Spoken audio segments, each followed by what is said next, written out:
Initiates for the flame. You are now programmed to drop dem draws. Have you been maintaining your flame?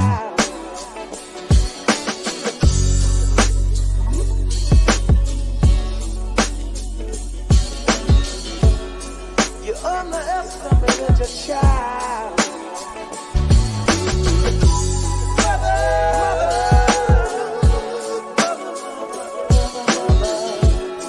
You underestimated your child.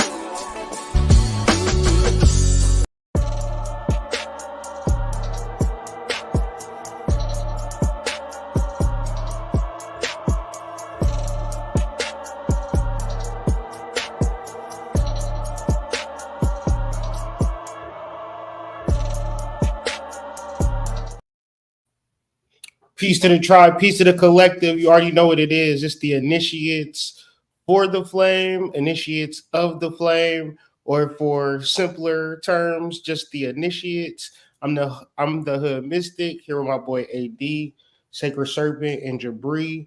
Once again, this is the #1 spiritual podcast on the internet. You're never going to hear information like this nowhere on the net. So if you enjoyed this pod, if you enjoyed this conversation, go ahead and like the video, share the video, and let people know the initiates is live and they dropping that hot spiritual mumbo jumbo. Peace to the tribe, peace to the collective. How y'all doing today, Phyllis? What's going on? Doing good. We need some mixtape ad libs when you're doing the intro, man. Real track shit. Remember where you heard it first. Look at Yeah. Sinatra. Trapaholics mixtapes. If your metro don't trust no more. But nah, welcome to the flame, y'all. It's your boy D. Much love for y'all joining with us and checking out. We on chapter 2 of the Mind Master, the MasterMind. So join the group, join the Discord. Even if you don't join the Mastermind, it's still some hot takes, some great information, amazing people in the Discord that's gonna link and rap with you. So check it out, and also please check out my brothers, man. And ain't no joke when it comes to this. Good evening. This is Breeze. Man, I'm just ready to talk about chapter 2. If you don't know us by now, y'all know what you've been doing. Getting it in.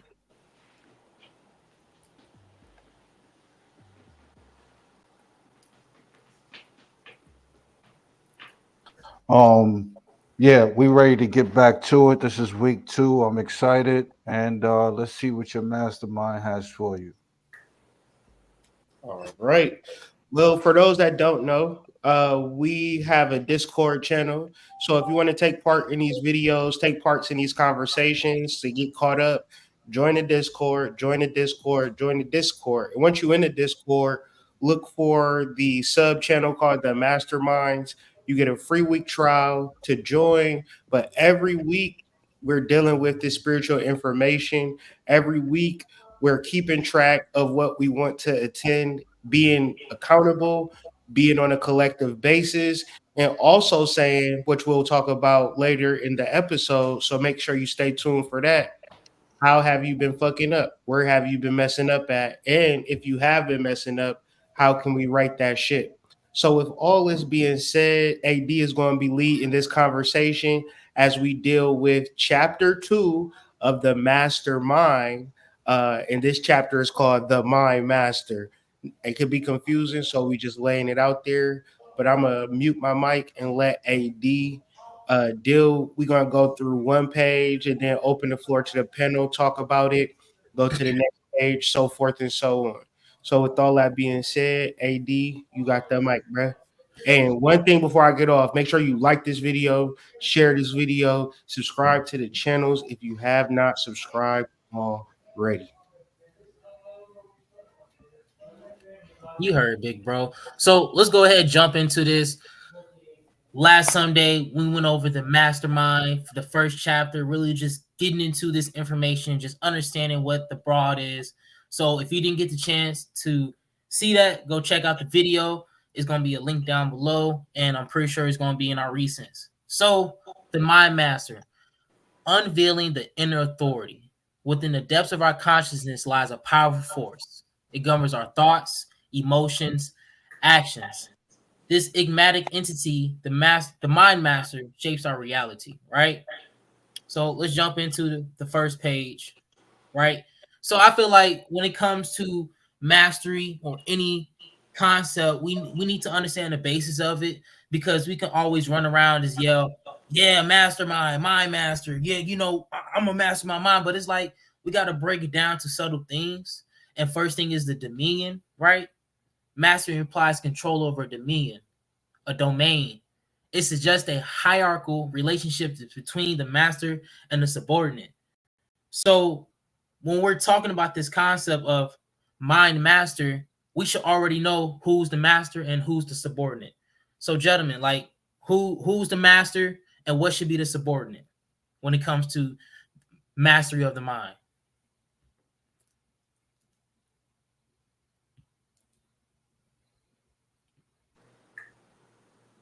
I would say in reference to the mind should be the master. However, our desires, our feelings, and our emotions, we mistake that for being a master, and that should be the subordinate.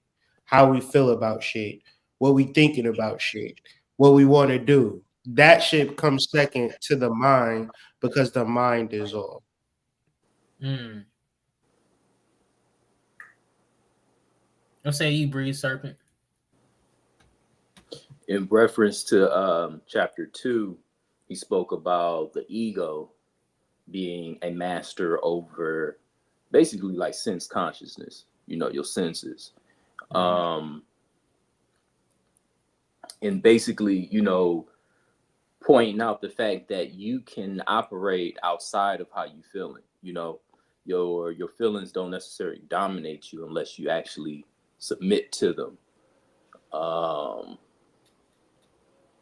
Yeah, I thought it was interesting how he really spoke about the ego being the master of the senses, the master of emotions, and then the will being somewhat of a mechanism or a tool that can be used by, well, the way I took it, it can be used by your soul, it can be used by your ego, or what have you.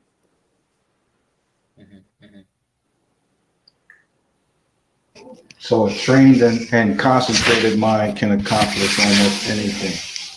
And the understanding is, if the ego is in charge, then you will be subjected to everything that is involved with simply just the five senses, but only that and the five senses. And so if you're listening to your ego and you're listening to that master of the physical realm, essentially, then you can't pierce through that veil and listen to your higher self. You can't hear the conversation that's going on with the higher self or the oversoul in comparison to what your ego is doing, because the ego is in charge. So outside of your five senses, outside of the physical realm, um, the higher soul, the oversoul is in charge. However, in order to get there, it's dependent upon focused and the understanding of what one's own willpower is. Okay. And I like how you ended off with power, because the master wills influence, right? When we think about decisions, right? A lot of sometimes when people say, we got to look at the things that we control. And most of the time, we can control a lot of our choices, especially with our mind. So 9 times 10, when it comes to this, we choose the lower self of our thoughts, and we never think about the overall outcome of what our thoughts bring. It's like reaping what you sow, because every thought is a seed, right? And when it comes to the power of our mind, how do we even gain power through our mind? Like, what is a way that we can really give people a way to get power over their mind? Because I feel like that's something I think a lot of people have a hard time realizing, that they have power over their mind. I would say it's like power is the mind, so you can't have power. It's like if our mind was a volcano, you wouldn't necessarily say you had power over that volcano. The at best we can say we understand the volcano and we know the differences between whether it's dormant or it's about to explode. So when we understand our mind, we are developing power. Now, this is understanding your mind, which would be outside of understanding your feelings, which would be meditation, which, like, period point blank, how you develop power in reference to the mind. Now, that is a four-letter word in the spiritual community. No, everybody wants to do everything and, you know, anything besides meditate for whatever reason. So when trying to develop power, you have to let go of all distractions that would be very much based on survival, right? Working and family and girlfriends and food and all of these particular things. If these things are your main go-to, then power is something that exists outside of your understanding in reference to the mind. Because even in the book, it says that everybody just allows their feelings and emotions to lead them, period point blank. They don't even give these types of conversations a second to breathe. 1000%. We're talking about emotional regulation. So your mastering of your mind exists outside of your ability to emotionally regulate your inferences, your impulses, any feelings that may come up that you may develop throughout the course of a day or any period of time. It's the paying attention to that and the regulation of the emotions. Once you can regulate the emotions, then you can minimize the mind from distractions. Once you can minimize the mind from distractions, then you can focus in on exactly what it is that your goal is and what it is that you're trying to accomplish. Mm. Yeah, and considering like the geography of the mind, understanding, because he used a lot of words of like subordination and dominion over and central intelligence. Um, it's important to understand the hierarchy in which the mind works. The ego doesn't sit in that the most high chair. You put it in the most high chair, and I think that's why a lot of times people are dominated by their emotions, because it's kind of like you don't understand that part of yourself that is witnessing it all. Wouldn't that be the mind? Or wouldn't that be the master? Um, so I think a lot of the dissociation is just not understanding the hierarchy in which energy flows from the mechanisms that make up what we call mind. If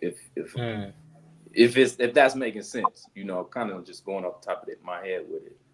But yeah, it's important to understand like the thoughts, from abstract thoughts to ideas, down to the will, down to the senses, because the way it was explained in the second chapter, the senses are the threshold to the outside world. This is the senses have nothing to do with the inside world other than communicating to you what's going on outside of you. Yeah, because it's like the desires, feelings, the emotions, they all play a giant role. And when we think about the supremacy, the ultimate authority rests with the master, it just has you thinking that, like, things can enter your, like, you can get a thought, but it's two ways to take it. All right, hold up, I'm changing. There's two ways to look at it.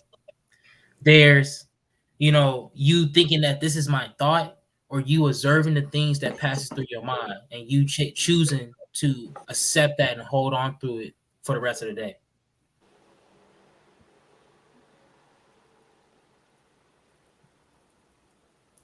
But anything else before we move on, gentlemen?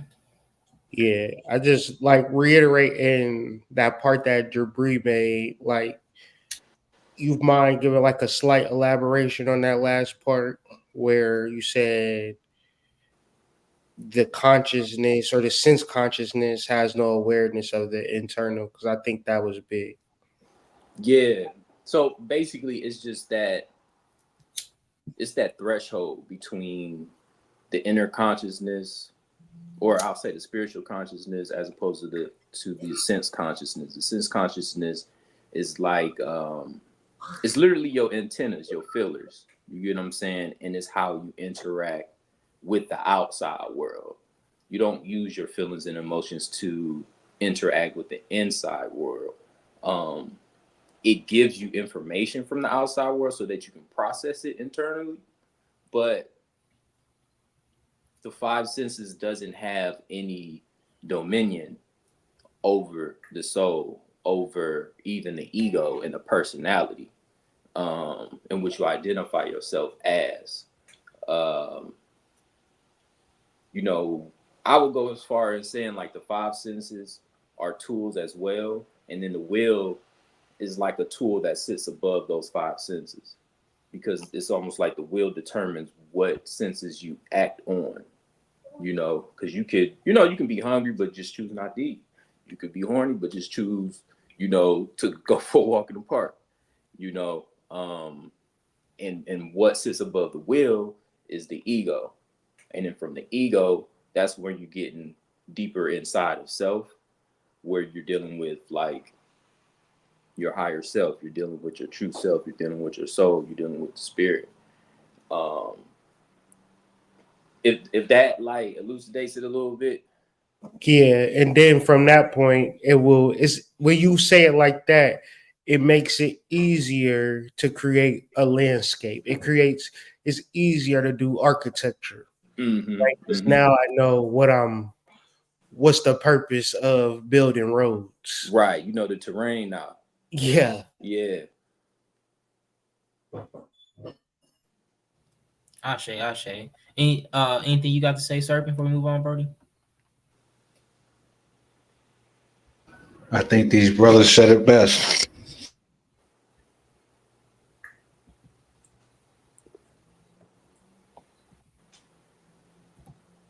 Okay, now the mental realm, and like you said, they did say the best because, as Hood said, you know, now you understand why roads are being built. Now you understand how to architect, because the personal kingdom, right? Each mind is a unique territory. It's shaped by experiences, beliefs, and thoughts. So it's like the saying, "You are what you eat," or "You are what you see." You are what you take in. So it's just like in that place, creating a safe haven or creating a inner world for your mind to understand like what to follow, what to choose to do is deep. Because I remember I was talking to Hood and he was giving me advice on the diet and shit, and he was talking about how he do a warrior's diet. You know what I'm saying? And it's like you got to have structure for that.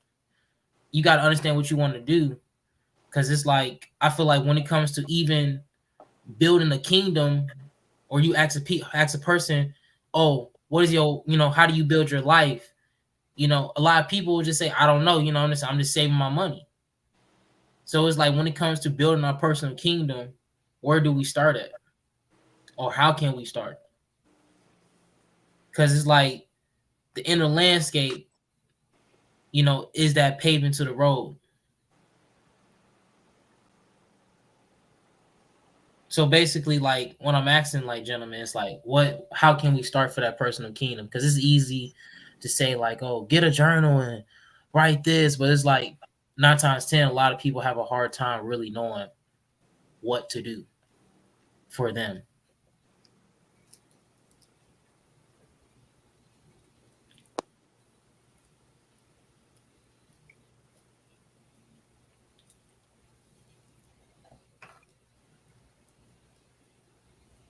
I'm sorry, could you say that last part one more time?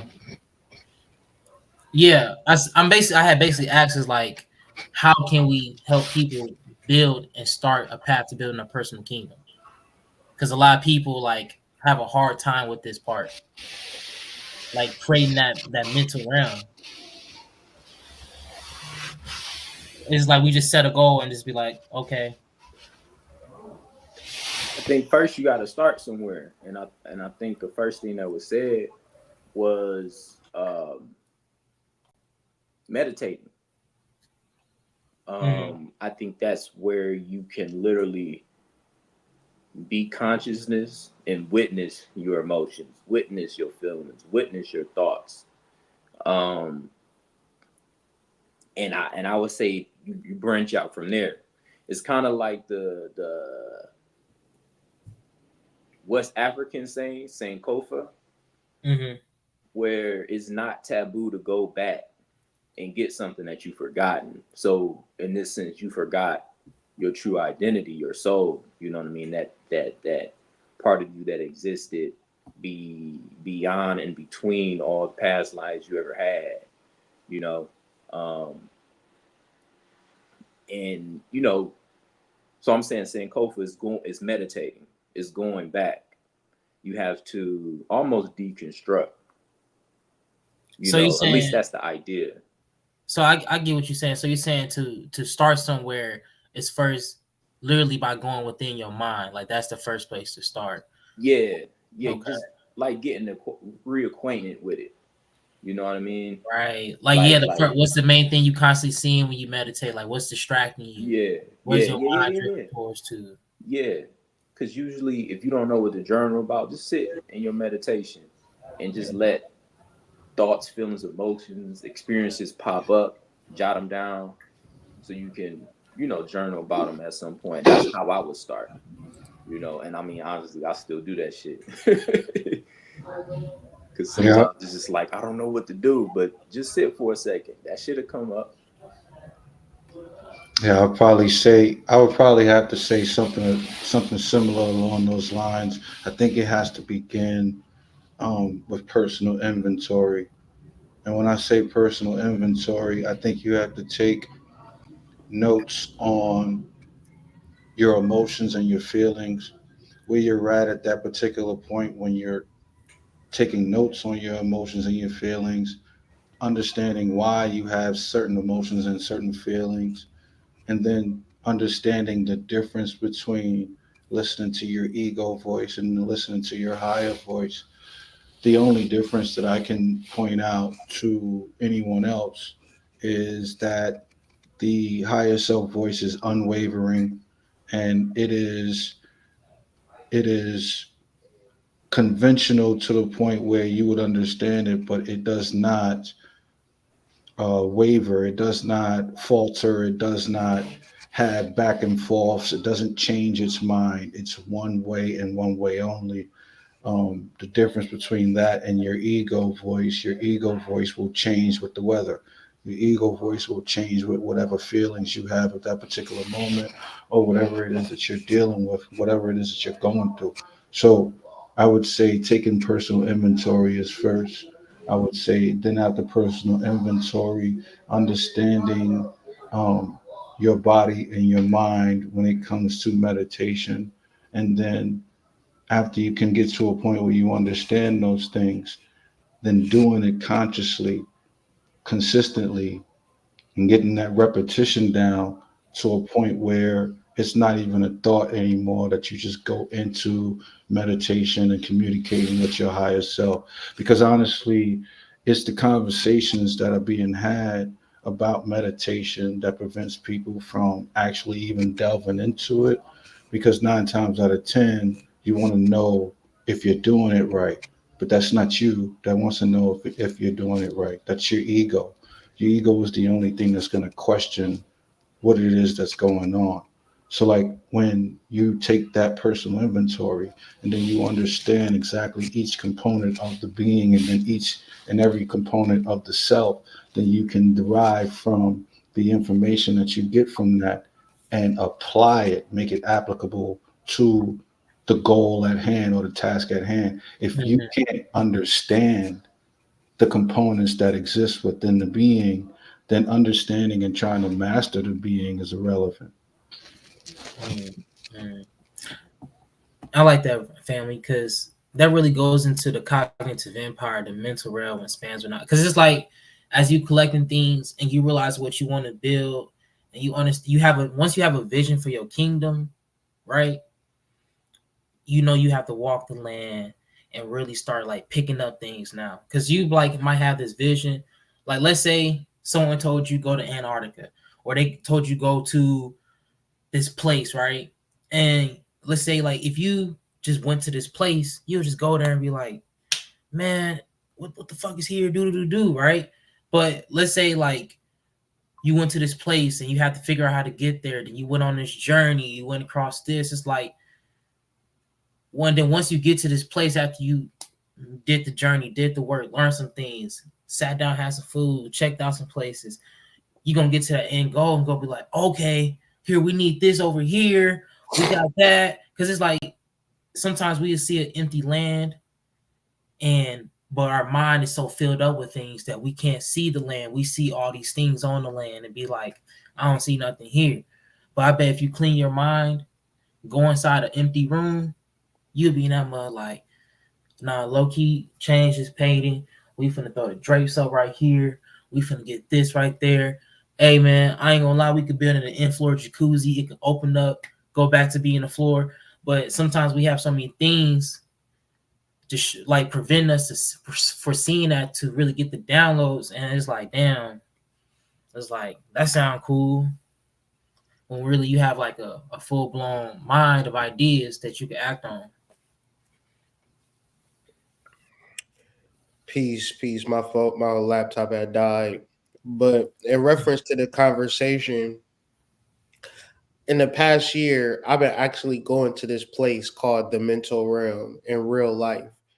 And I think for me, because I spent so much of my spiritual development amongst into like nature and mound building, like I built up a cachet of real life.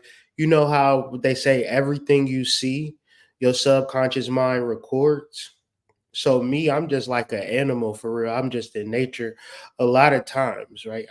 And then I like an explorer too. I like to just, and there's many places that I still want to go to. But when I reflect back on my dream world, I dream about that, but just in a hyperdimensional level. So I think the disconnect is like the mechanical reality that's not real, that we try to juxtapose within the dream space or the mental space. And that's the part of Deus Ex Machina, or the part of like the technocracy that is so misleading and so like disheartening when you meet a girl online and when you see her in real life, she don't look nothing like she do online, because the technology is the illusion. But even the houses is an illusion. The wanting for Lamborghinis and all of this type of shit is an illusion. So what do most people utilize in real time their mental realm for? When you talk about manifesting, is a person thinking like, oh, all I need to do is study nature? Or they thinking like, damn, I want a fucking 5-story mansion with an elevator and 5 bad bitches and all these types of stuff. Like they OnlyFans models plus they nuns, like just mad crazy shit. That technology have distorted the mental landscape, because the landscape is natural. So it's like when I'm in my dream world, I'm not even like I'm really not tripping on nothing or wanting for nothing. I'm really just observing the realities, and I'm telling you, like it's so breathtaking and awe-inspiring going to sleep and just seeing this world. But actually, to bring it back to this conversation, it is just the mental realm. It's just this wide array of possibilities that you can pull from. But all you got to do is actually just travel, and these dimensions exist within your mind. So When you that's were saying dream world, it made me think of Disney DreamWorks uh, and how, a big part of, creating landscapes for other people is almost like that your mind is a computer, mhm. and through media, of all kind, they're kind of writing code in your brain for you.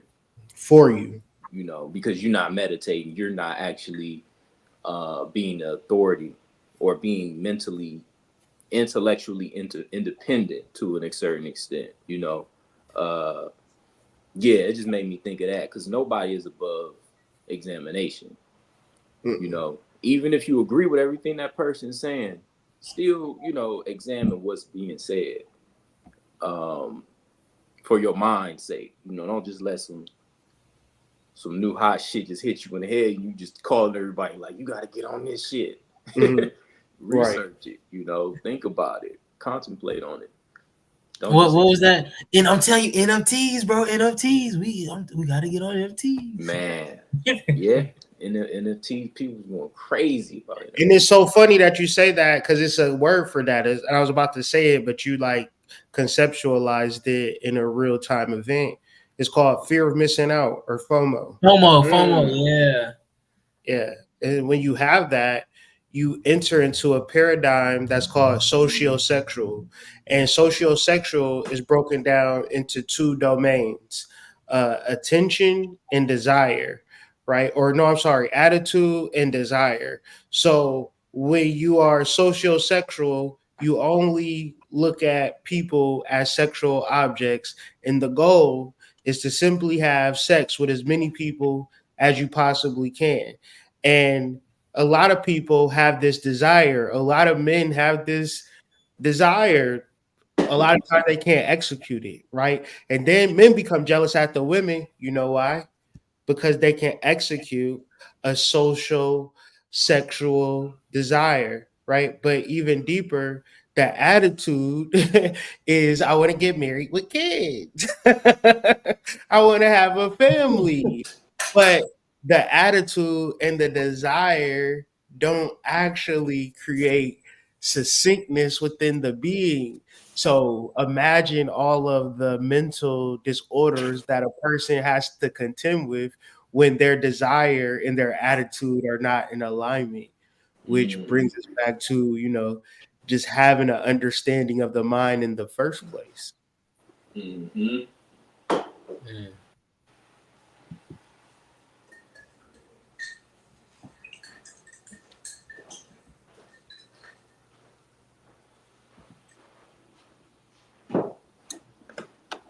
I mean, but when you get into that, the mind, I think most of the time we skip over ourselves, right?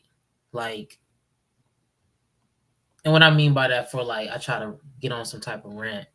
I'm just saying, like, it's like an instance of like just always thinking of other people, right? Like you might be somewhere, you be like, man, it's going into the FOMO, but like we never think of ourselves as like, you know, if I do this first, that will always be there. And that's Right. and I think that starts with ourself. Like, you know, if I just work on myself, like the friends that, you know, that would be doing this would be here with me right now. You know what I'm saying? And that made me remember my point of bringing up the relationship piece is because a lot of dudes have sexual relationships with women because they fear they're missing out on something by not having the sex with the woman. It's fucking mind blowing. Literally. No pun intended. Man, Yeah, I but then you think look at what do you get out of it though? It's just you only thought you was missing out. That's all you thought. and And you you think about convincing it over and yourself. over again. Yeah, you missing mastery over your mind. Wow.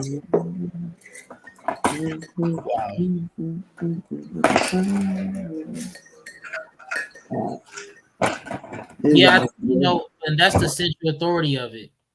Like we never think about, because you know, once we get to a certain age, or even when we're like if when we was younger or younger mind, sometimes you think you can only answer to yourself, right? But we never create a central authority point of like mastery of ourselves to answer to somebody,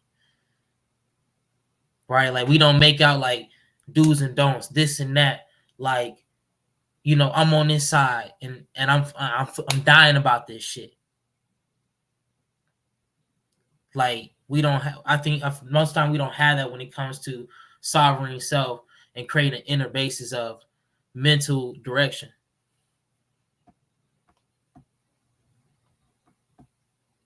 It's like if I'm in debt, I know I shouldn't be in no restaurant. Mm. Because this what like keeps us in our sea of thoughts of like staying away from thoughts that don't serve us. That's how we can get into programming our subconscious mind. Like I know, like I'm done with this. Because now we just broke it down for dudes who obsessed over the box. Now we just broke down why you want the box so much. So how you gonna sovereign yourself to create a thought point where you're not thinking about that all day? Or if you do, when that thought comes up, what do you do to handle it? Mm. Go to sleep on your stomach. You sleep on your back, you're gonna whack. So just go to sleep on your stomach. Take a deep breath. You know what I'm saying? Just take a deep breath. You know what I'm saying? Think about pleasant thoughts. Cut on some Parliament Funkadelic. I'm just telling you shit that worked for me. Ganesha mantra. Lay on your fucking stomach. That's all I like. If I ain't lay on my stomach, it was over with. I just be bored. But if you lay on your stomach, it's easier to just like fight that temptation. But at the end of the day, sex is a craving, but also casual sex is going to tear you apart. It's going to destroy you from the inside out. So we actually are making positive and good decisions. We got to actually think about the overall outcome. And it's like for most of us, it's like we made the bad decision for so long that when we making a good decision, it looked crazy. But for young people, like even third people that's like early 30s, you know right from wrong. Just do right. Like, don't ever do wrong. Always invest your money. Don't spend it on dumb shit. Don't fall victim to peer pressure. Follow, like, make every right decision for the rest of your life. Why? Because it's a long ass fucking life. And if you spend it fat, broke, sick, nigga, that's stupid. That's dumb. Like, don't do that. Like, make good decisions every single day because when old people do it, it looks stupid for old people to do it. Why all the old people at the natural food patch? Like we all getting vitamins trying to heal ourselves. No young people is in there because young people don't need it. Bullshit. Niggas need nutrition and you know what I'm saying, need to get protein and all types of shit. Eat clean, all that shit because the shit is so fucked up is that the shit do not work in reverse. It don't work in reverse. So when you act like if you 18 or 19 and be like, "Oh, I'm young, I can crash out." That's stupid. Because it's another 18-year-old making positive decisions and they running laps around your stupid ass by the time you turn 24. And then you like, "Well, I'm 24, so but I'm not as actually as bad as other 24-year-olds. But I'm only 24." Then it's, I'm 30, but then you turn 40 and it's like, yeah, that was dumb. I should have been on my shit the moment I walked out the fucking house at fucking 16. Right. And that's kind of like understanding that is really mastering your mind because niggas is like, we going to the club, we 18, we having fun. And a mastermind is like, nope, I ain't going.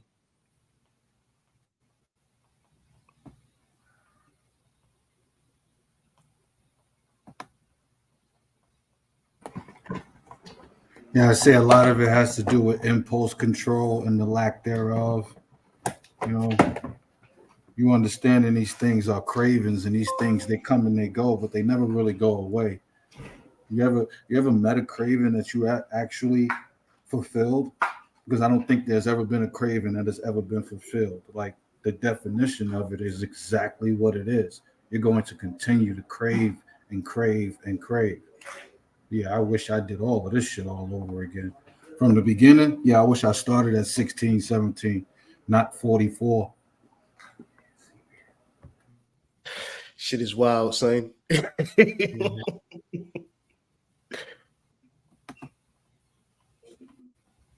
That's the get down.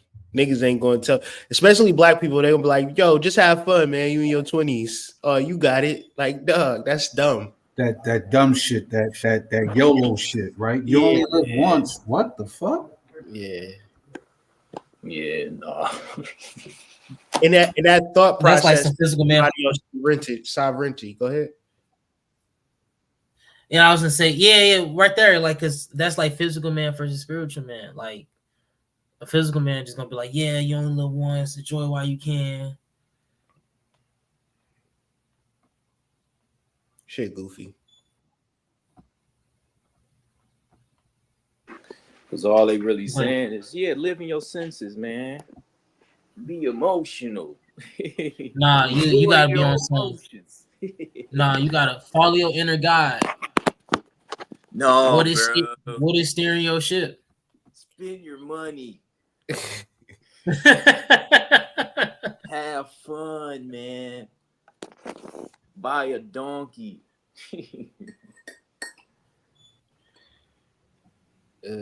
So that's like the inner guide, the entity that steers our mental ship. That's like they say you have 50 to 70,000 thoughts a day.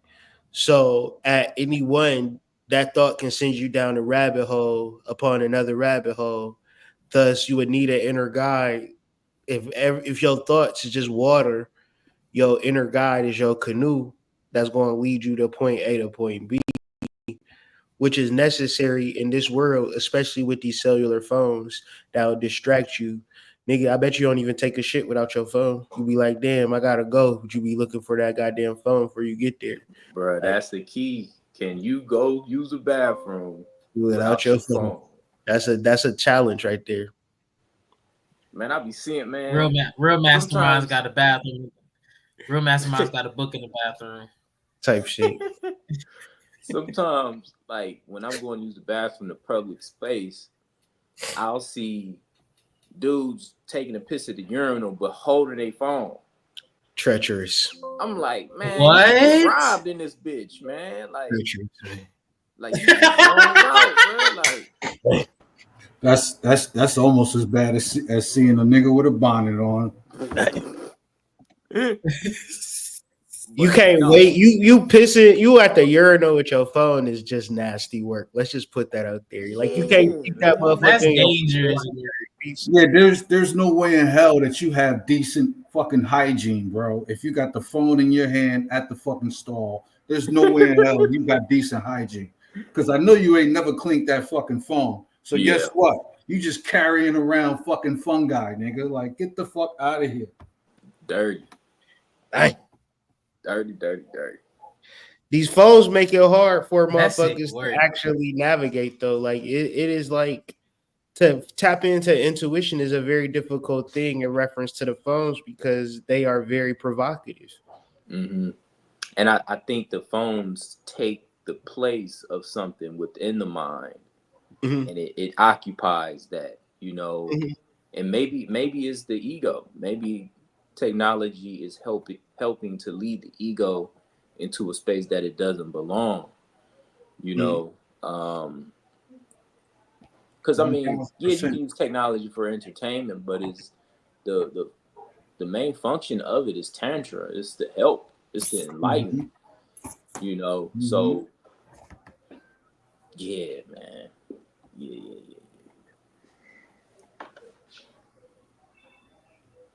Only thing just as bad as a cell phone is a motherfucking TV remote. Last time y'all niggas cleaned y'all TV remotes. Actually, man, I'm a nerd. I keep them airsoft cans around and shit. I clean out the keyboard.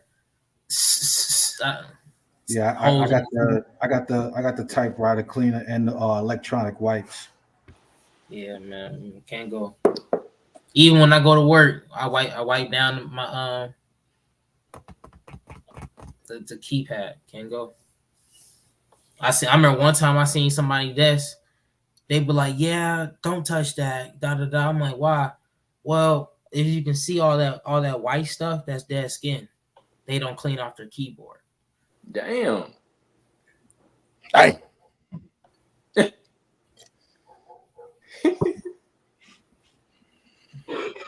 Telling you, that's the only thing probably dirtier than niggas' cell phones is that damn remote control. it's a treacherous world we live in, man. It's very treacherous, and it's like so much going on in people's minds, especially because we don't understand it. Like we got strong minds, to a certain degree, but it's a majority of people that haven't developed through the webs of consciousness to even become presence of mind. It's like people lack the true self awareness of even separating themselves from their thoughts, and it's really tragic.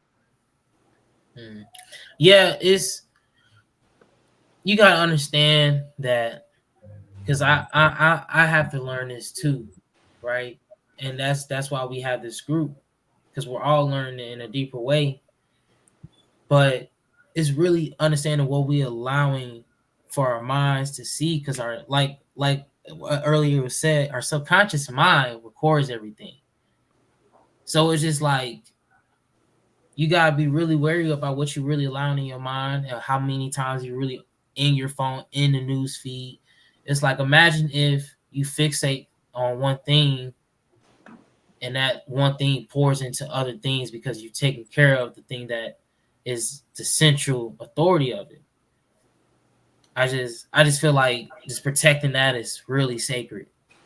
So I wanna do some practice towards that, like probably stop listening to certain music for a while, and like Mm-hmm. because I remember I was getting downloads when I was reading Black Dot, and he was really informing, teaching about music, and just about allowing your mind into allowing things into your mind about certain things. So it's just like you can't escape everything. There's always stuff that's gonna be around, and that's fine. You're gonna see things. But if you're trying to really build a focus of like I'm gonna leave this alone, that so I can build a focus with my mind and have a governed thought, then do that and build a practice with it. Work with the moon with it.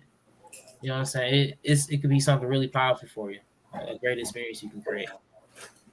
It's a quote in the book Becoming Supernatural where it says, um, don't spend your time watching or listening to anything that you don't want to partake in, it like and physically deal with. You know what I mean? So it goes for all you freaky people watching that weird shit.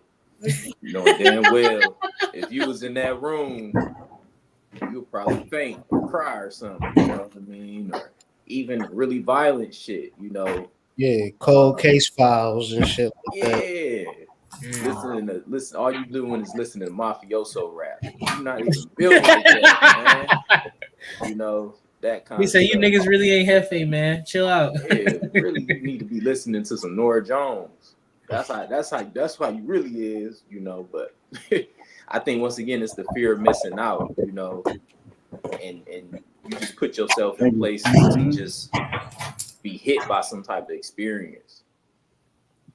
It's kind of just, you kind of put yourself on the hook like bait when you fear to miss out, and then you come back home like, man, I could have stayed here, man. I could have went to sleep on the couch, man. Like That's that. Yeah, I drove with them. For some reason, I end up realizing I wanted to be at home. So next time, I'm just not go. And I just yeah, drive myself everywhere. yeah, that too, yeah.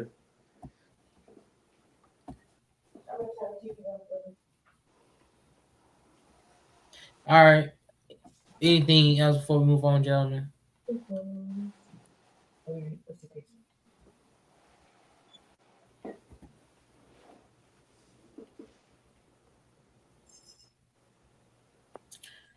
So now we're stepping into power and control, and the main things, the main ways you can give yourself power is really having control of your thoughts. Having control of that gives you the most clarity that you can really provide for yourself in hard times. because when you always worry about the problem, you're worshiping it. But if you can always think of a solution, it's like the problem is being fixed automatically, right? Governing our mental process, that that shape is the flow. It's like we want to have a rhythm in a symphony. It's like we create a song within our mind for ourselves. It's like we walking through the day. Ah, I'm walking. I don't know. I like that song. I be thinking like that sometimes. You know what I'm saying? Especially when I'm going to the gym. But What do you mean what's by a that? good way of having thought regulation, those gentlemen? Like, what is a practice that you do? Like, of course, it's meditation, but like throughout your day, how do you practice mindfulness?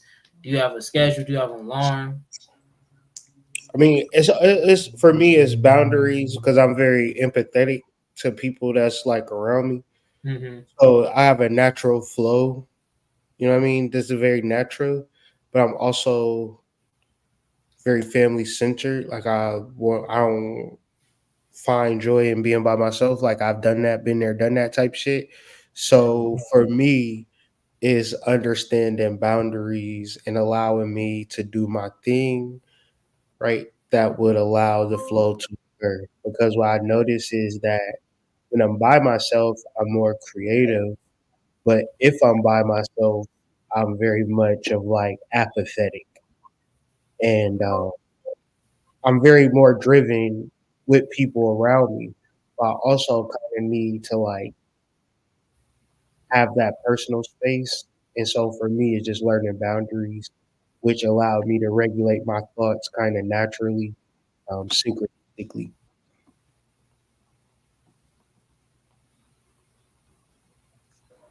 Yeah, I have to create space in between me and people because I incorporate too many people's feelings and emotions and frequencies.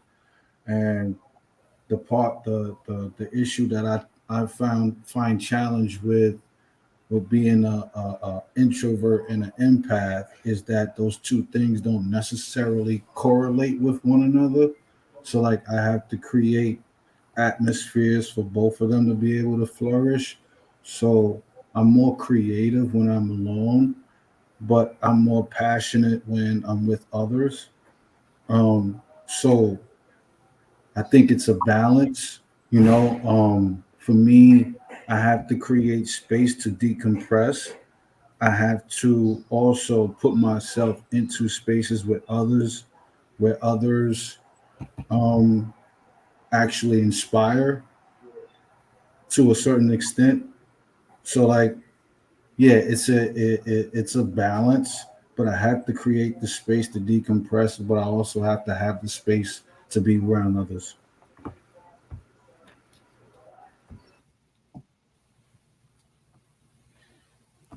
I have to really give myself a lot of space. Um, I'm always been a person I like to think about others so much, and it's like for me to have good amount of focus, I have to have that great amount of time a day to get stuff done, and then like whatever it is, it's like what's up with it, and I'm the type of person you can like hit me up real quick or whatever, but most times like I need a lot of time to myself so I can like really stay focused because I can get and I'm always around people just from all the events I do.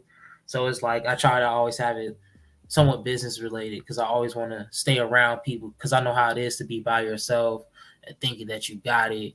And it's like I never want to think that. It's more as in like if I'm by myself, it's like it's either working out, I'm finna go here and do this for somebody. It's just like I just try to have it really balanced because I don't know how I'll be like I'll be away from everybody and just not answer nothing or answer no calls, and it won't be nothing against them, but it's just like man, it's so nice to just have that peace and quiet.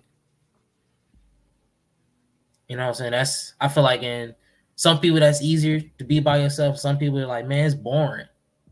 Some people not even lonely when they're alone. They're just like I'm bored. It's hard to keep myself stimulated.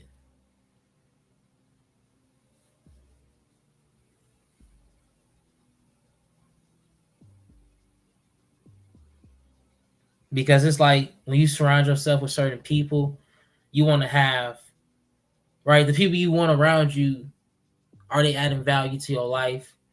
Are they helping you build? Are you creating? Because it's like sometimes when we're around certain people, we act certain ways. You know, our behaviors are different, and we got to have people that help match our behavior patterns that we're going to.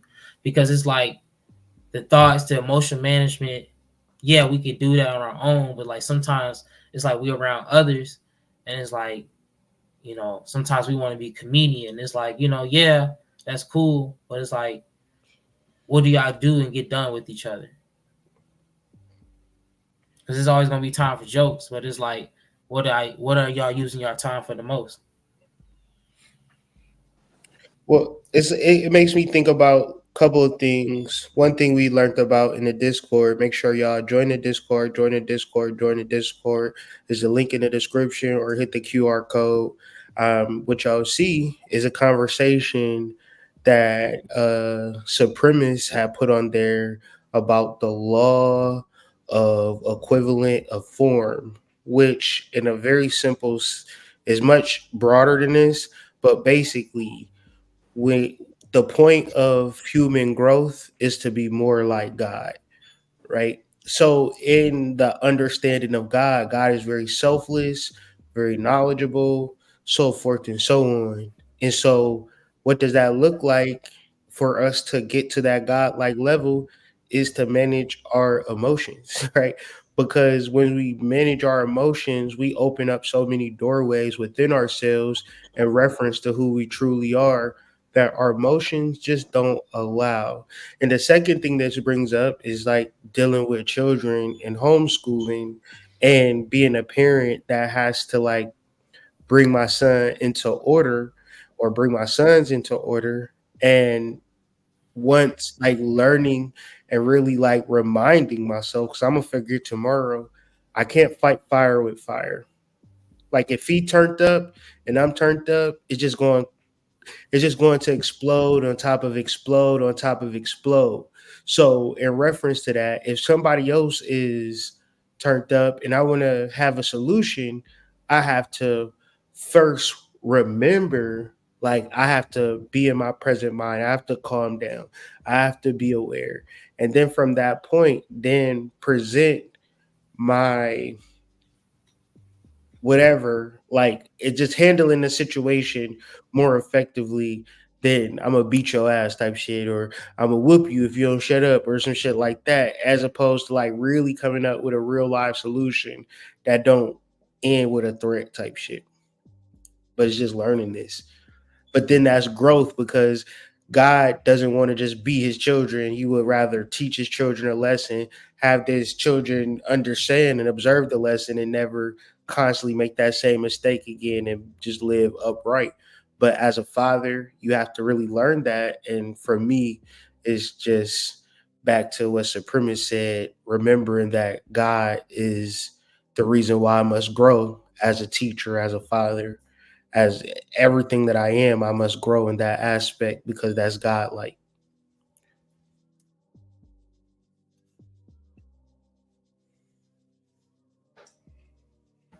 And I think the biggest thing that I'm getting from this along the way, now 2 chapters in, even though I've already read the whole book, um, what I'm getting from this is that everything that you see within this existence, within this world that you want, you have to be that. So, what do I mean by that when I say that? So, like, you want to see people treat people right, you have to treat people right.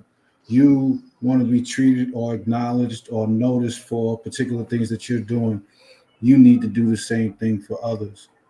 You want more love to exist within the world, and you have to exemplify love. You want more compassion in the world, you have to exemplify compassion. So all of the things that we want to exist within our being and within our world, we have to be those things first to ourselves in order for us to be able to translate that to the rest of the world.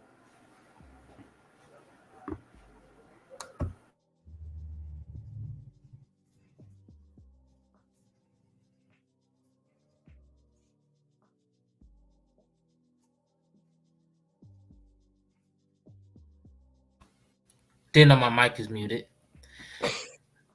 But now you know. So I'm really feeling everything that we get into, gents.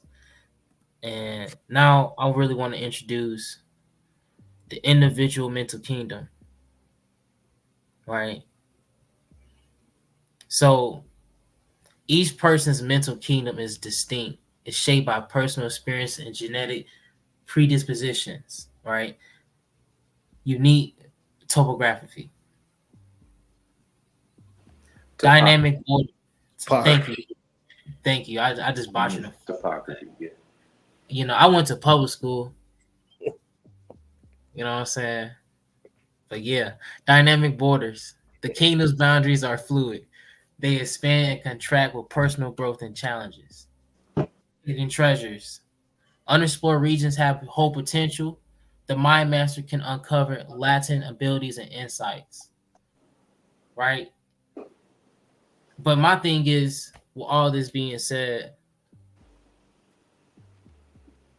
what is the focal point of all of this, right? Like, so like, cause at the end of the day, we can get into the information, we can talk about things, but the most important thing at the end of the day is really mastery over the mind. Mm. It's as above, so below. So what is confusing about that statement is, what does that actually mean? It means everything you see on the external, you see on the internal. Our DNA can wrap around the world 3 times. Our blood veins can wrap around the world. It's like same distance. It's just like an absurd amount of genetic material inside a human body. So the ways for which we deal with the external world is rather crude and uninformed. The understanding of the inner world is highly intelligent and incredibly systematic, and very much not a finished program. It can still be developed. So, in a simpler sense, the way that we understand roads, cities, landmarks, traveling to different places externally pales in comparison and accessibility and ease to doing inner work and traversing through the inner world. And if you and the sad part about this conversation, if you never travel within yourself, then you don't know what the fuck I'm talking about. But it's like living in a city and you never left your house. That's a sad existence. Many people leave outside of their home and understand the external world for what it is. That's Main Street, that's Broad Street, that's Pennsylvania, that's Texas. But when we say, what is the locality of your soul? Who are your guardian angels? And what dimension do you travel to find ideas? Like, if you can't come to that realization, that's basically a majority of people that exist within their house and they never leave the inner city or the inner world.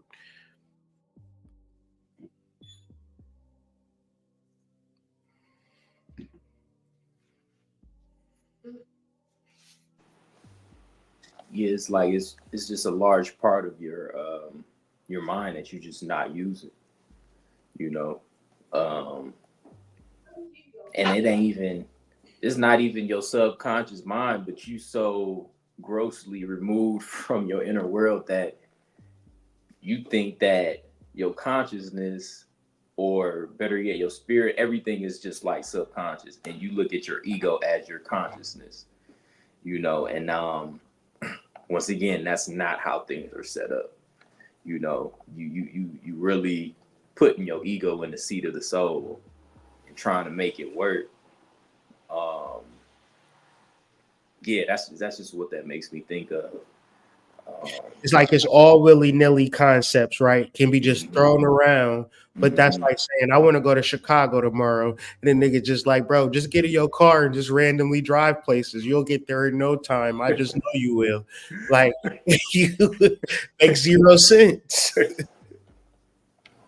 Man, nigga tell you fake it till you make it. You like, yeah, I'm gonna get there. Yeah. You just going, Nigga, you supposed to. All right. Crazy. yeah, act like you going to Florida, my nigga. You're gonna get there eventually. What? Eventually, you're bound to get there, man. Just go north. Like, Nigga done went north so much now he end up south. Like that's crazy. yeah, like you was right. You was right. Like, no, man. Like, we got to be actually strategic and psychological, meaning the study of the soul, to come up with a diagram and a floor plan for the reality of the inner world. And that's what makes the spiritual community so scammy, because maybe people just know that a majority of people is never even going to step outside of their door, because when you say the first step is meditation, niggas say, well, is there anything else you could do that's above and beyond meditation? Because it's just like, that just seems so trivial and everybody say that. So it's like, it can't be that. But it's like, do you meditate? No. Well, then fuck it. Like, you know what I mean? Like, it's like saying, all right, we want to get to Chicago, but you're going to have to get out the house and get there. And then niggas like, is there any other way besides traveling? Like, no, bitch. Like, you got to fucking travel. Like, it's different vehicles. Like, you get in your Merkaba, you can get into a spaceship, you can do guided meditation, you can do, different types of forms of meditation, different vehicles to get to Chicago, but you have to fucking travel. You got to. Nobody is that deep yet. So we're using basic fundamental structures in reality, and then we get to spirituality and say, hey man, you can just do whatever you want. Niggas is going to scam you half to death, and you ain't going to have nothing but a bill at the end of the day.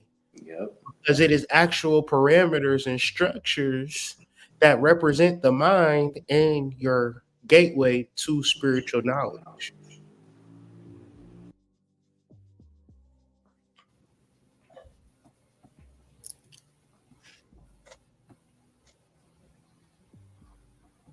Yeah, it's just the mindfulness practice. Like, that's just the most important key, and that's the most overlooked part, because that involves the meditation.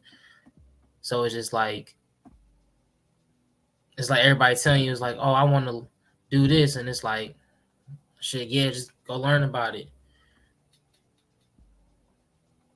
And I mean, people need to understand that you don't get to anything so-called fantastic without doing the mundane first. Like, I think people just think like, when they hear people talk so fantastically and all of these great words and all of these things that make you think about concepts that you never contemplated before, that, yeah, you could get there too, right? Just learn a few words, right? Read a couple books, right? But the reality is that if you're not doing the small, little micromanaging things to understand the being and inventory of the being, then you'll never get to any fantastic shit. You'll never understand the concept of your Akashic records. You'll never understand that you have an oversoul and an undersoul and an ego that separate each other. You'll never understand that these are different components of the being. All of them exist within the being, but all of them are not actually the being, right? You'll never understand these things because you want to skip meditation, right? You just want to jump right into the heavens and do whatever. Like, I don't know. Maybe you watch too many Marvel movies. I don't know. I watch them too. However, I enjoy walking and meditating. I enjoy the concept and the understanding of having a conversation with my soul and let my soul speak to me. So, like, you don't get to the great stuff until you do the little stuff enough to build up and accumulate to get to the great stuff.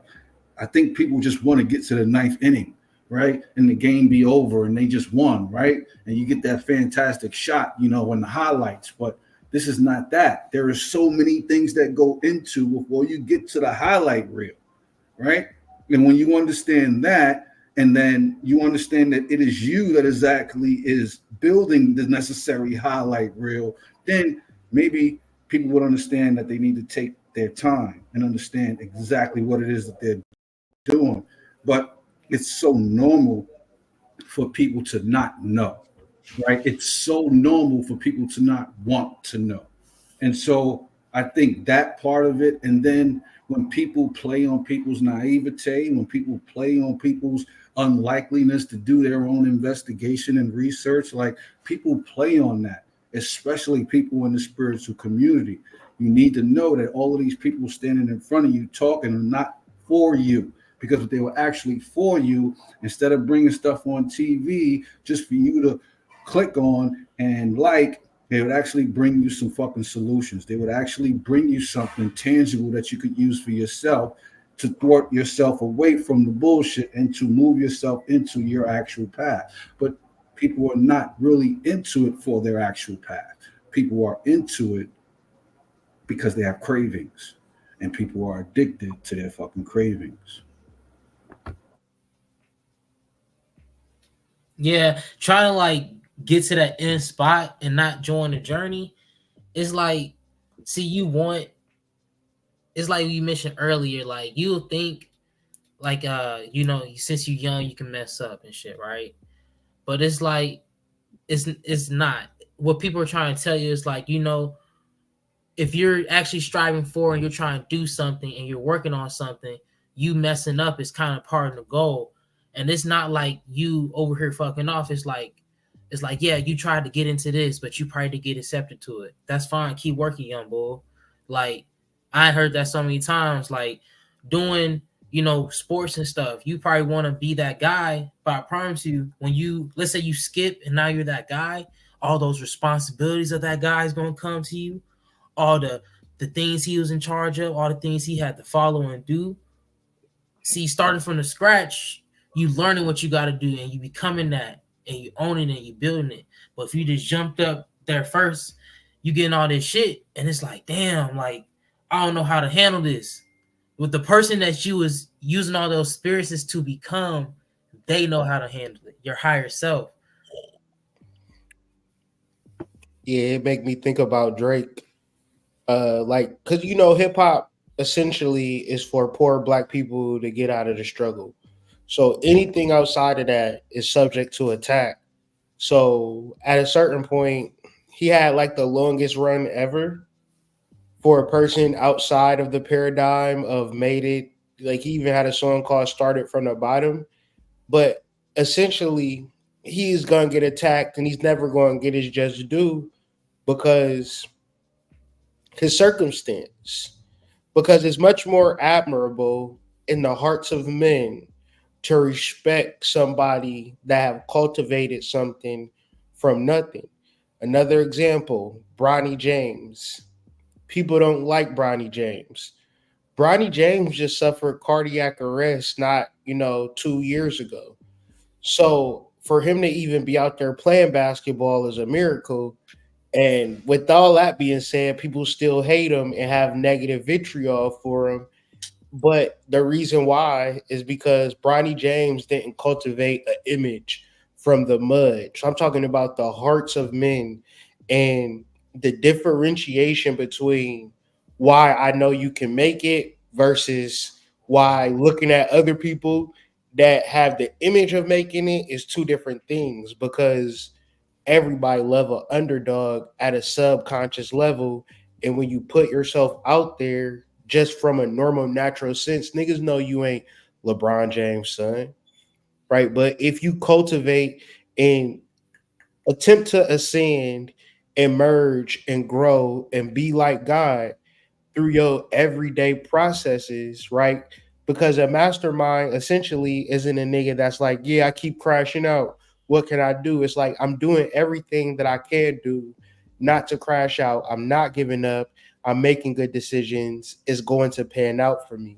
So ultimately, it pans out eventually over time, and it's not a coincidence. It's not by surprise. It's because you've made one key distinction. You're going to follow yourself and improve yourself through doing the work to listen to yourself. Because other than that, you're gonna be frustrated. Like people gonna get frustrated with a nigga like me. People gonna be frustrated with this podcast because they like, why don't y'all just give us the answers? Why don't y'all just solve all of our problems for us? And it's like, nigga, we can't do that, bitch. Like we can't do it. Like we can't fucking do that shit. You gotta do it your motherfucking self. And nobody spiritual is telling you that. Thus, it's leading to so much dense negative energy because niggas is promising that they can solve each other's problems, and we all left in the same space, right? It's a reason that Polite, Rashad Jamal, these particular things happen to them because a lot of people believe that these niggas is their savior.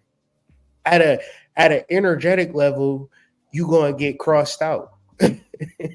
Even if you present yourself in that manner, it's like karma. Like that's the worst thing you ever heard them say. Like blasphemy is like the worst sin. Like whenever you try to portray yourself as God, like the karma is swift for niggas like that. Mm-hmm.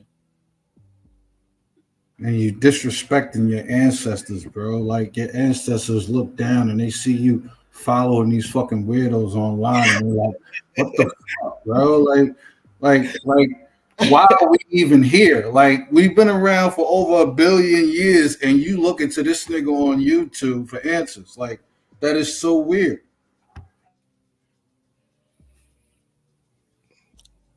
They had a ancestral celebration for Dick Gregory, and that's the first thing we said. Like, damn, niggas wouldn't even do a celebration for their own ancestors. No disrespect to Dick Gregory, but we be dick riding niggas a little bit too hard.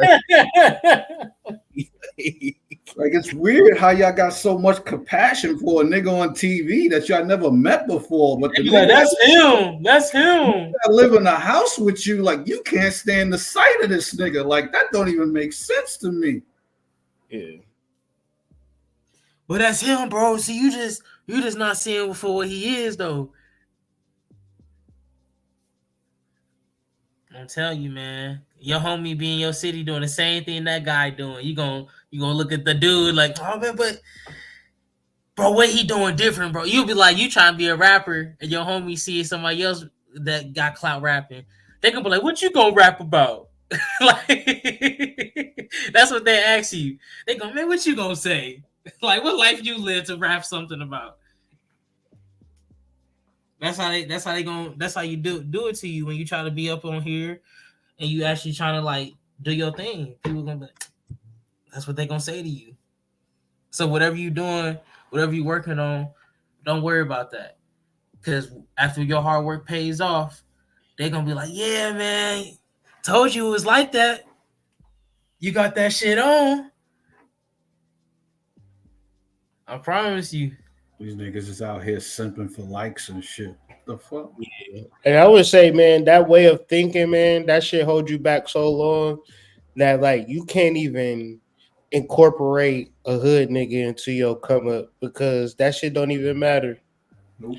Like it's just like so inconsequential. The soul, like what Jabri was saying earlier when he was elaborating in reference to sense consciousness, it doesn't even know your potential. It has no clue on who you can be. So everything associated with sense consciousness don't even know your potential. And that's a hard wedge to really cross over when you have intimate encounters with people. And it's like somebody limited you in their eyesight, and you got to be strong enough willed to not let that person's mindset limit you. And at a familial level, it's hard to energetically be bigger than somebody's limits. And this is why at a spiritual level, when somebody sees you and sees your light and believes in you without even knowing you, you can change your life. Strangers have spoke life into me way more than people that I know and broke bread with. Like in my family, you crazy shitting me. Like it don't even make, it's not even comparison. But the common way of thinking is family first, family over everything. the reality is it's 1,000 strangers that's a part of your soul tribe that have been with you for multiple lifetimes, that if you just show up, they'll match your energy and they'll support anything you got going. Continuously support thousands of people already. And guess what? Your family is not even, it's, I can count on one time I've sold thousands of stuffs online, just random shits online. One hand in reference to family members that have bought something. So according to my family, I'm an ancient nigga. But in reality, I've sold all types of shit over and over and over again to many different people, because the reality of the spiritual world, the inner world, the meditative world, and knowing where to find people within yourself, within your 11th house, within your actual circulatory system, Aquarius, right? Meditation, you can contact people, period. But if you don't meditate, you might not even know your full potential. That's the crazy part about all of this shit to me. Very demure.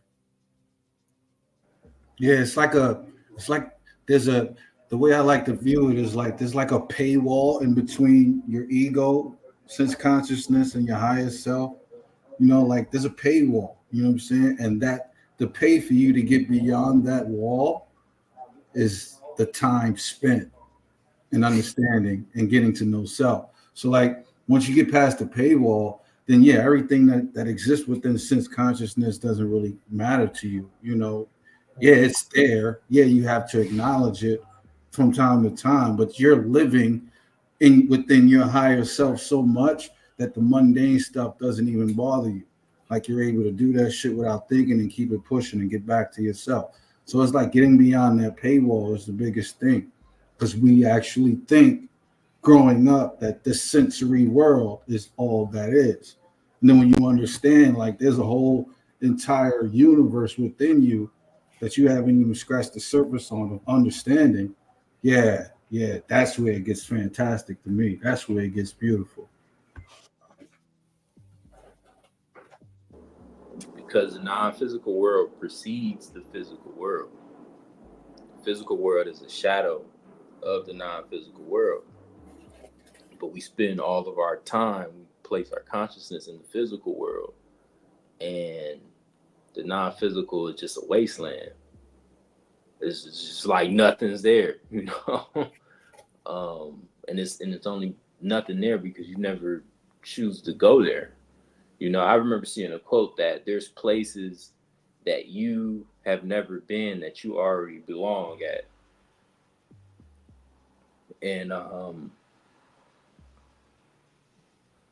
yeah, the most simplest way is to meditate. It is to meditate. That's it. Really, like I got friends sometimes when I talk to them about like different metaphysical concepts, and they're like, "Man, I need to start reading. I need to get into this, man. Like, read what tarot deck to get." And sometimes I just tell them, like, "Look, you already ahead of most of the people in the spiritual community because you don't have all this jargon in your head. You're not watching all these people on the internet telling you do this, do that. You know, just meditate. Just meditate. You know, keep a dream journal. That'll put you ahead of, I can't say a percentage, but I would guess like 50% of everybody. You know, because yeah, I would say like when shit start getting weird for me in life, I'll just meditate in the morning and in the afternoon.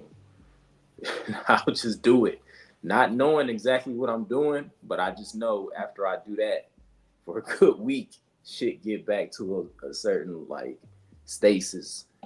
And yeah, you really gotta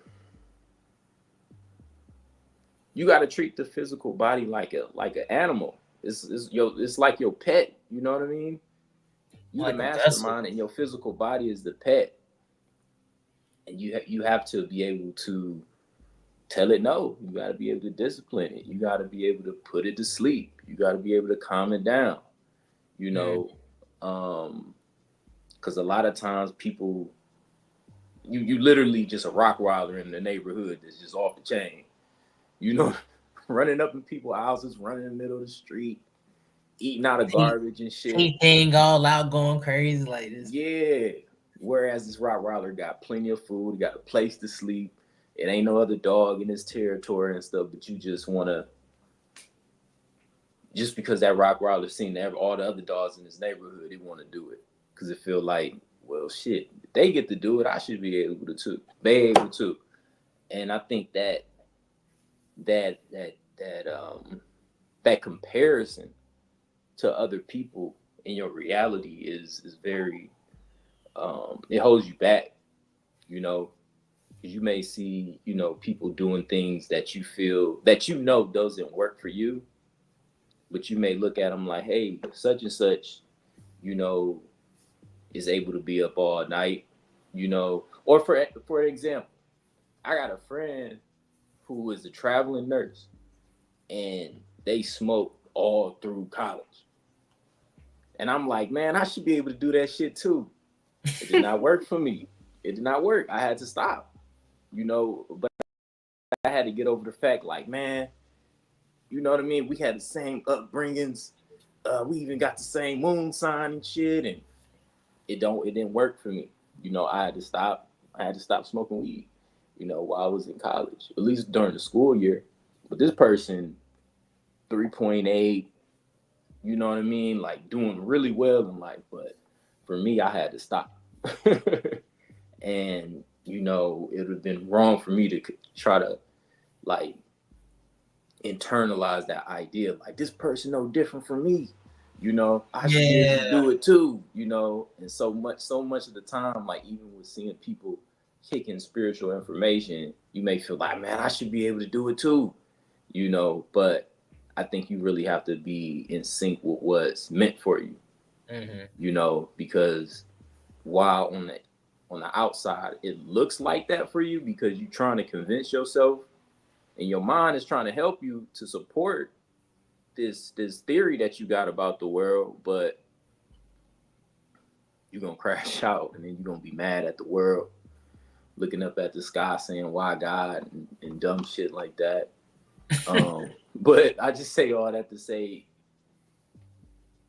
you can't compare yourself to other people as a measure of where you are in your own personal development, because people going at different rates, people got different things they got to do. Yeah. Comparison is the thief of joy. Yeah. And even early what you had said, I like how you had said, like, you know, you ahead of people because you have a clear mind and you don't have a whole bunch of jargon in your head. And it's like, if you can clear your mind of all the jargon and like actually build fundamentals in your learning.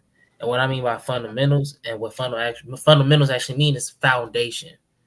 Having a foundation, a base for your learning, and having a guide, understand the things that you do know, the things that you don't know, and the things that you realize that you don't even realize that you're not aware of. You know what I'm saying? It's just really helping you get there because it's so easy to go to book, learn this, learn that. I got into this because I was trying to prove somebody wrong, and it's like understanding what you're trying to achieve. Because like that's why like most basis for school and stuff is there is like people who are focused like, I'm going here to learn this specific thing. I'm going to apply to this. It's like that's how your learning got to be. If you don't choose that route, which is nothing wrong, it has to be a focus. And to add to that, you have to, like, in the light of this, reading this book, MasterMind, you have to be able to like deconstruct things, you know, kind of how like Hood was saying, like you in a house, but you want to go to Detroit or Chicago, you gotta take all those locks off the door. You know, you gotta, you know what I mean? You gotta get all the shit off your house while you living in there, like the movie I Am Legend. You gotta get the metal shutters off and things like that. You gotta take those limits off yourself. You gotta stop living in sense consciousness, you know, because it can either limit you or it can really put you in a place of being unlimited. You know, it's just how much are you willing to hold yourself back? Because your senses is where you hold yourself back. You know, when you want that food, when you want to listen to this music, when you want to look at, you know, an attractive person, when you want to be accepted, all these things limit you because for the most part, it's a bad decision because it's something that you want to do to make yourself feel good in the moment. And I just say that to say, for the most part, you know what you need to do. You know, yeah, it's good to have a psychologist or a therapist, but you know what you need to do. At least you know one thing that you can do. and it's just building that discipline about that type of thing, like the book Atomic Habits. You know, like one change could be, you know, paramount to you, you know, 10 years from now. And it could be simple as like every month investing, you know, $250 into a Roth IRA, you know, stop drinking pot. It's like 50 grams of sugar in the motherfuckers. Just like little things. You got to start somewhere. And don't be mad that you got to crawl before you can stand. Man, because it's gonna be on times you'll be like, I wish I can go back to crawling. And it's like, nah, you supposed to use all the time you was crawling to get to where you could be running, to slow down the jog and have a good pace. Because I'd rather be a person that, you know, that's experienced where hold on, fucking up. Let me get right. I'd rather be a person who has experience in the game where men die young. If that makes sense.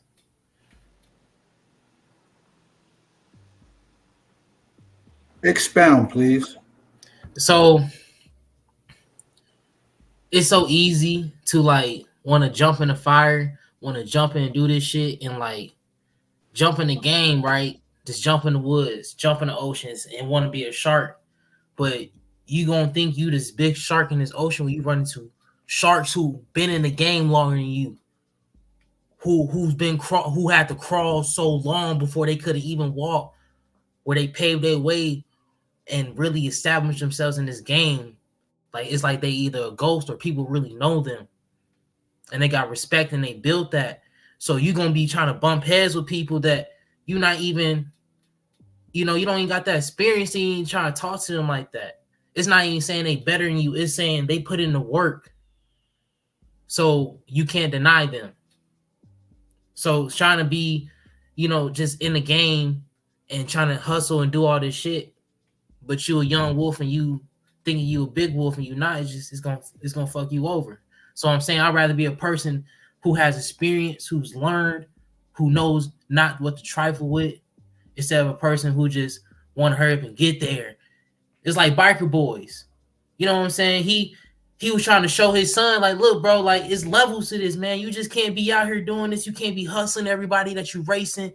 It's not like that. You ruining the game. You destroying the foundation and the respect. You want butter instead of guns. You got to chill out. And then he learned that.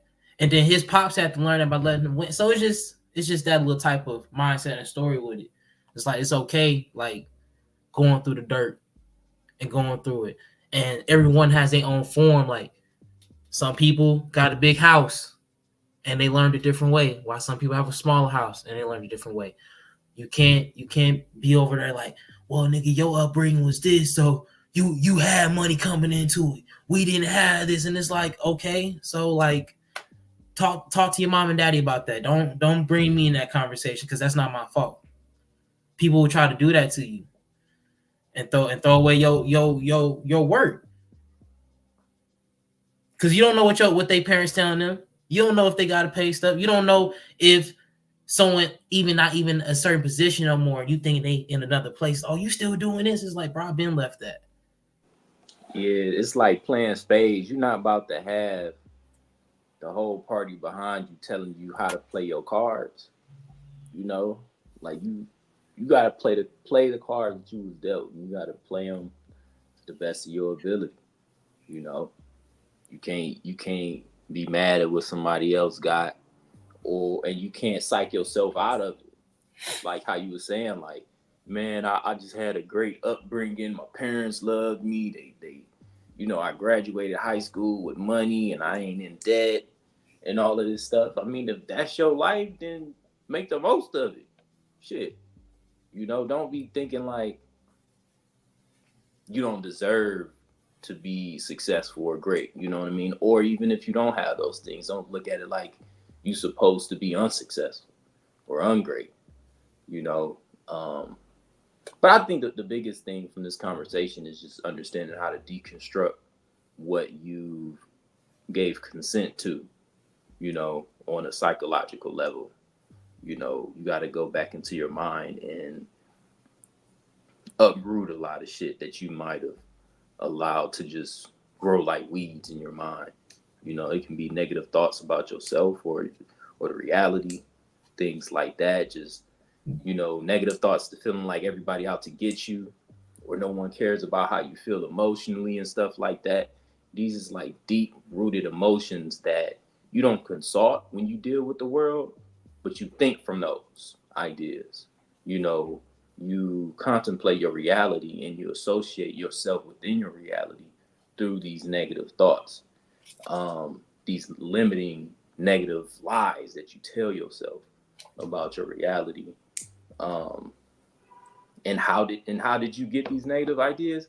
Through emotions and your senses, and for a lot of us, we got those when we were very young, and like on the subconscious level, you still remember those things, but it's just a matter of you being able to once again deconstruct Sankofa, going back and revisiting that stuff that's in the deep, dark depths of the unconscious mind. You must unlearn what you have learned. Yeah, that's all it really is. It's just so much shit, And you do that by meditating. Shit, man. It ain't like that's the work. Like it's just so much shit that you just got to get through that you brought into your house. You just been hoarding all this time, and now it's time to like get rid of all this shit.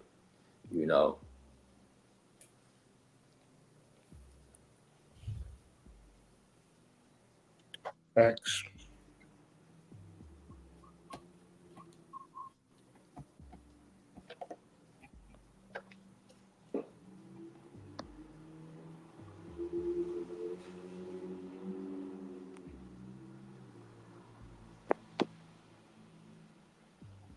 So this is really the last slide, and embracing your inner authority. We really got into that a little bit and what we was talking about, but the one thing that I want us to really recognize that we see on the PowerPoint is accepting responsibility.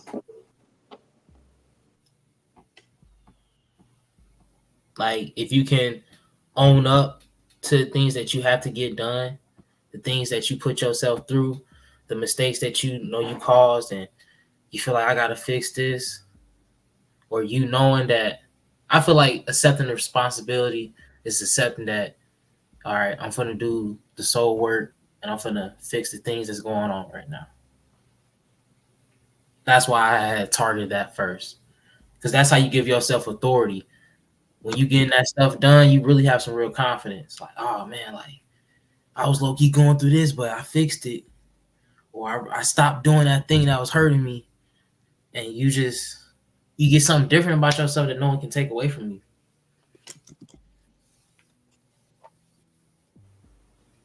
One of my friends I was talking to this weekend, he was talking about like millionaires and how they got like a certain strut when they walk, and basically it's just boiling down to like your mindset. Once you actually like done it and been through it, um, regardless of the circumstances, you can find yourself back to where you once was or where you want to be. It's not so much the results you get on the outside, but it's more about you knowing how to do it, not just stumbling into the grace of God, understanding how to exist in it and embodying it.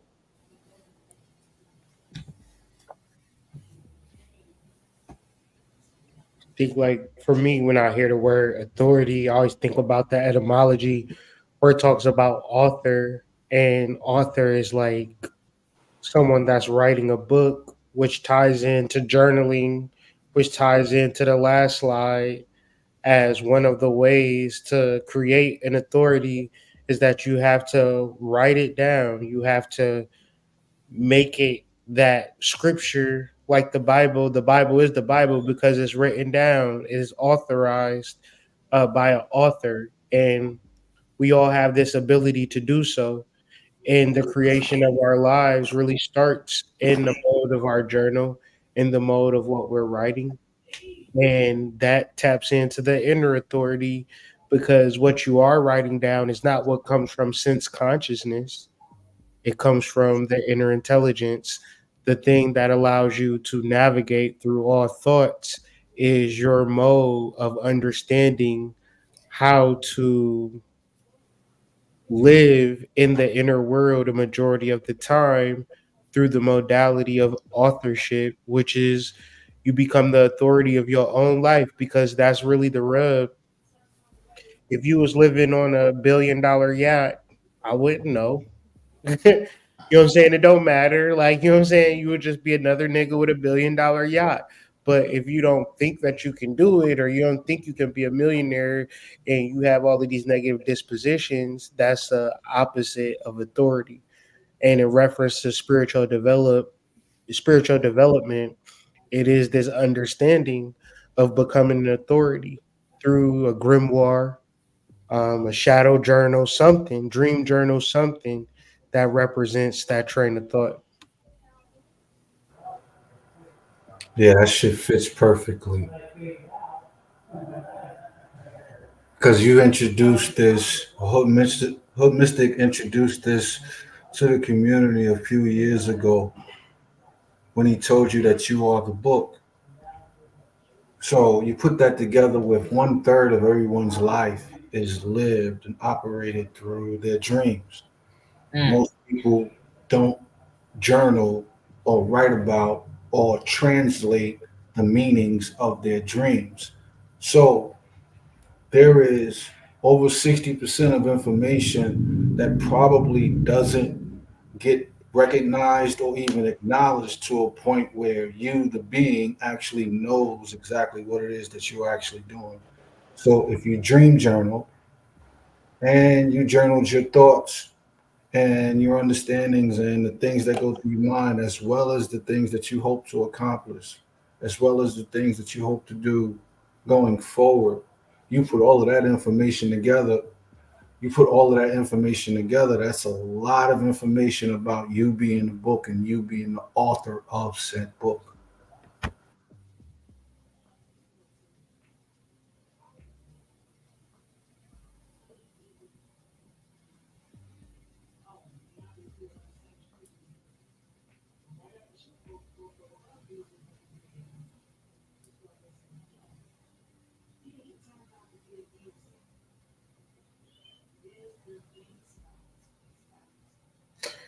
Anything else, gentlemen, that you guys want to add on to? You feel like any other slides we can go back on, touch on things that we feel like we missed?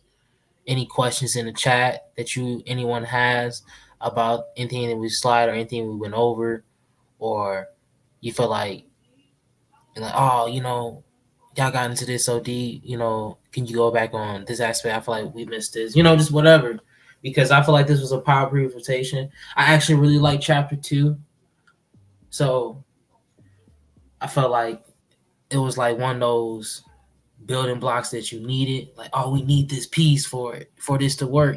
And that's how this book is working as I'm reading it. I listened to the audiobook. a lot, like just rehearing it, trying to hear from a different ear, different perspective. So,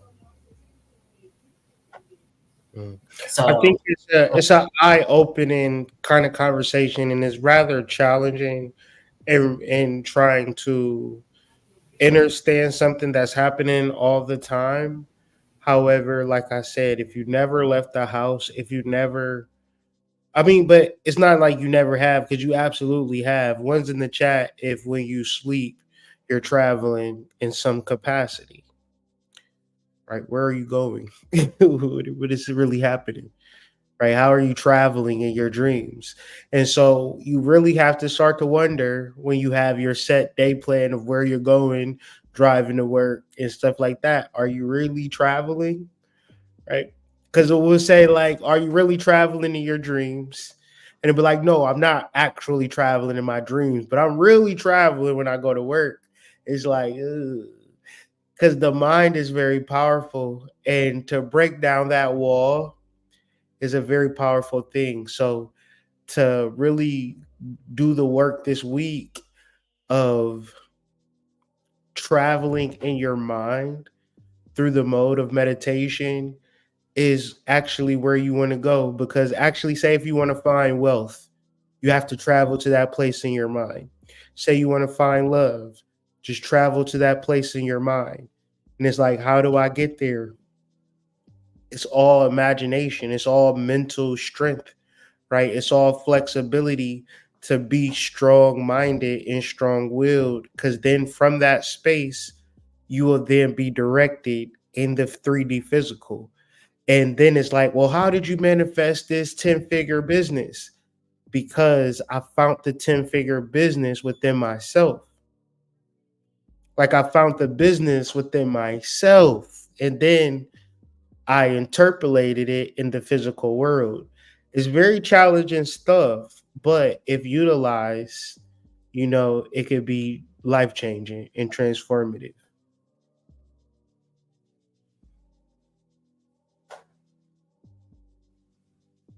Bottom line, you ain't got shit to lose, right? So what if it's challenging? I mean, hasn't your life been challenging to this point? Take a chance on your fucking self for a chance. man, I mean, just once, take a chance on yourself. Just once. might as well if you already feel like you already getting that belt to the ass. I think might as well try something different. Hoes walking past you like, ew.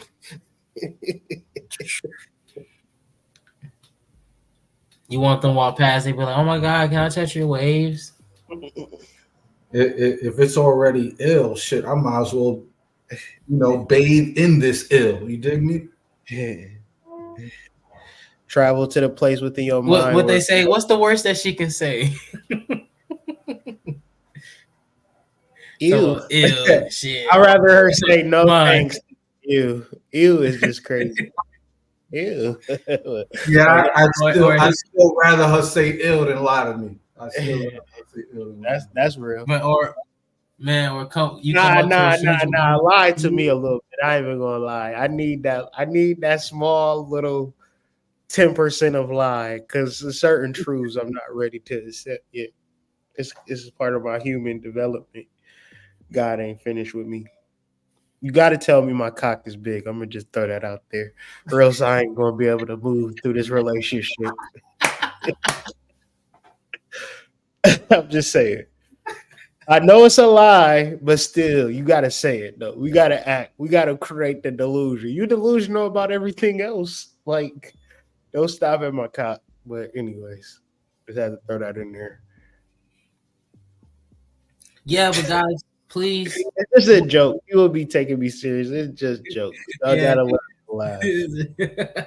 We're just pulling y'all chain, man. Yeah, man. Don't worry. We don't talk like this in Discord. That's how you get put out. You know what I'm saying? We like to share experiences, appropriate ones to help development. So don't get it twisted. We all like to have jokes. Some shit you just can't type out. Nah. You need to have jokes because life out here kicking your motherfucking ass, nigga. You know where that shit coming from. You need a joke. Y'all ever get hit with a switch? Yeah. That's how life be feeling. You know, remember back in the days, Grandma used to say, "Go outside, give me a switch, little nigga." Yeah, yeah. You're doing it to yourself at this point. You hitting yourself with a switch. What's that You nigga? hit your own self with the switch. What's that nigga in the Da Vinci Code who keep beating himself up and shit? Yeah, that's what y'all doing right now.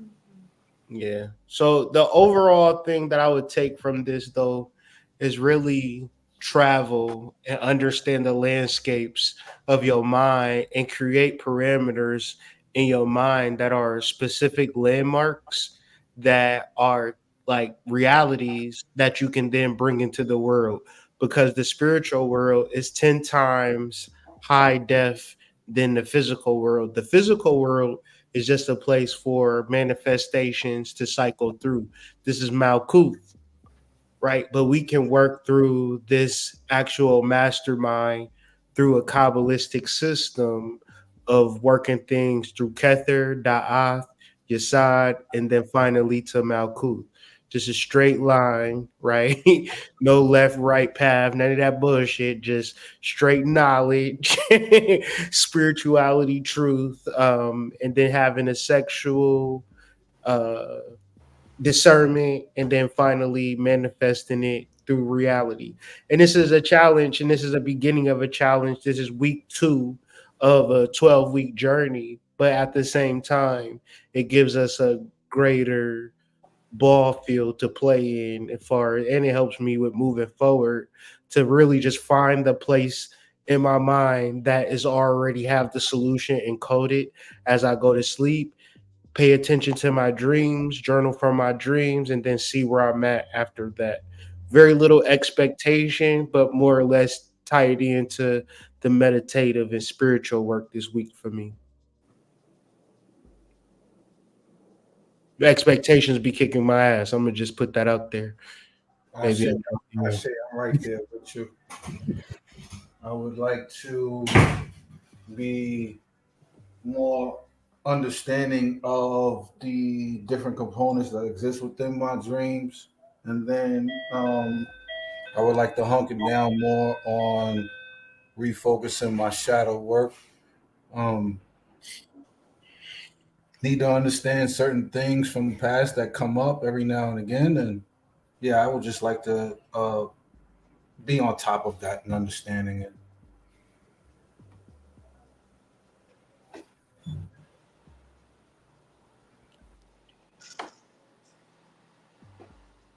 Yeah, to piggyback off what y'all said, it's just keeping keeping myself in a place of where I'm not limiting myself through my emotions or sense consciousness. Uh, Keeping the main thing, how people say. um, I'll say for me, man, like managing my sleep schedule. Making sure, just going to sleep at a good hour as well as getting up at the right hour. Because sometimes, man, I'll sleep 10 hours a day, but I'm busy. It's just a well, I won't even say managing my sleep. It's just managing my time all the way around, because it's a lot of stuff to get done. It's a lot of stuff to do. Um, yeah, just being better at my time management and managing my emotions.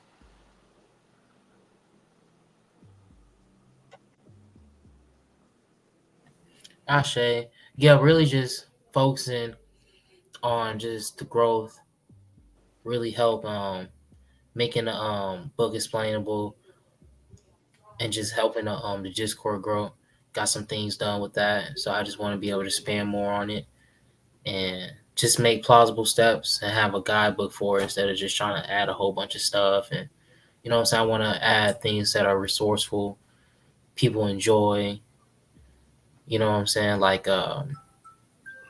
just having something like, is enjoyable, but it's also like intuitive too. Like, oh, we're growing from it, and you know what I'm saying? But we also have our sections where like we got our laughs You know what I'm saying? We got reels. So just expanding more upon it. And always feel free to be like, yo, we should add this in the Discord. You know what I'm saying? Because it's a community. Yeah, we're always open to ideas and suggestions, and we would really like it if we had a bit more interaction between each other because there's so many of us in it. The whole point of it was for the community to be built, and at the same time, for the community to be able to strive and people to bounce and create things with one another, off of one another. So if you're in the Discord, interact, get yourself out there with us. We need to know that you guys are there. And if you're not in the Discord, get your ass in the Discord. Get your ass in the Discord. Get your ass in the Discord. Yeah. Especially if you're a content creator, if you're in Discord, you know what I'm saying? It's sections for you to show people where to get to at your content. It's sections for you to drop your reels, your content in there. You know what I'm saying? Somebody always. I remember one time we was having a chat and conversation about tea, and somebody was like, "Does anybody know where to get some mushroom coffee?" You know what I'm saying? So it's just like somebody probably wants some nail polish. Like you got some non-toxic nail. Like it's anything. You might be surprised. So like be able to help people there. Don't be on no scamming shit. You know what I'm saying? Like just be ready to connect and converse. So and there's more things in there in conversing. If you don't feel like, y'all got the watch TV, the book channel, I want this channel. I feel like I'll rap more in there, then let us know. Type shit, man. And like it's the teamwork that makes the dream work, consistency. And the best thing about having a goal is when it's a long-term goal because it's easier to achieve. It's just not more glamorous, but you be more fortified in the truth of what it takes to make it there. And so take this journey with us, join the Discord, join the masterminds, and focus on a long term goal that you always wanted to achieve. You just didn't know how. Listen to these videos, read the book with us. And, it's helping me assess things in my life. And that's just with anything. And I hope that we continue. Well, I know that we'll continue this mastermind week in and week out and learn and learn and learn and enhance our mental faculties and become better people for it. And that's not limited to anybody, it's just what we're doing. Right. And if you want to do something like that, join the Discord, join the Discord. Yeah. Stand on business in the Discord and enjoy, have fun. Thank you for tonight. Locking with the masterminds. You know what I'm saying? Rap with us in the voice chat or the text chat.